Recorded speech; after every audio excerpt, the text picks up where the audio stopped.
മലപ്പുറം പരപ്പനങ്ങാടി സ്വദേശിയെ കൊലപ്പെടുത്തിയ കേസിൽ റിയാദിൽ രണ്ടുപേരെ വധശിക്ഷയ്ക്ക് വിധേയരാക്കി. സൗദി, യമൻ പൗരന്മാർക്കാണ് വധശിക്ഷ. 2017 കേസിനാസ്പദമായ സംഭവം.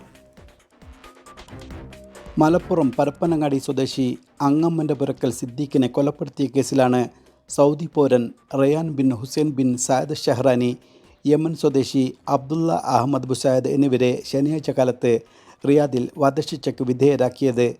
2017 ജൂലൈ മാസത്തിലാണ് കേസിനാസ്പദമായ സംഭവം നടന്നത്. റിയാദിലെ എക്സിറ്റ് 22 പ്രവർത്തിക്കുന്ന സ്ഥാപനത്തിലെ ജീവനക്കാരനായിരുന്നു സിദ്ദീഖ്. സംഭവ ദിവസം ആയുധങ്ങളുമായി എത്തിയ പ്രതികൾ സ്ഥാപനം കവർച്ച ചെയ്യാൻ ശ്രമിക്കുകയും ചെറുത്തുനിൽപ്പിനിടെ ഇരുവരും ചേർന്ന് സിദ്ദീഖിനെ തലക്കടിച്ചു കൊലപ്പെടുത്തുകയും ചെയ്തു എന്നാണ് കേസ്. സംഭവം നടക്കുമ്പോൾ സിദ്ദീഖ് തനിച്ചായിരുന്നു സ്ഥാപനത്തിലുണ്ടായിരുന്നത്. അക്രമികളുടെ വെട്ടേറ്റ് രക്തം വാർന്ന് അവശനായി കിടന്ന സിദ്ദീഖിനെ ആശുപത്രിയിൽ എത്തിച്ചെങ്കിലും മരണം സംഭവിക്കുകയായിരുന്നു. കൃത്യം നടത്തി രക്ഷപ്പെട്ട പ്രതികൾ മണിക്കൂറുകൾക്കകമാണ് പോലീസ് പിടിയിലായത്.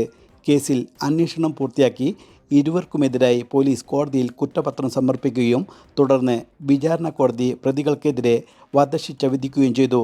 അപ്പീൽ കോടതിയും സുപ്രീം കോടതിയും വിചാരണ കോടതി വിധി ശരിവെക്കുകയും ശിക്ഷ നടപ്പാക്കാൻ സൗദി ഭരണാധികാരി സൽമാൻ രാജാവിൻ്റെ അനുമതി ലഭിക്കുകയും ചെയ്തതോടെയാണ് ശനിയാഴ്ച കാലത്ത് പ്രതികളെ വധശിക്ഷയ്ക്ക് വിധേയരാക്കിയത്. ഇസ്മായിൽ പയ്യോളി, 24, റിയാദ്.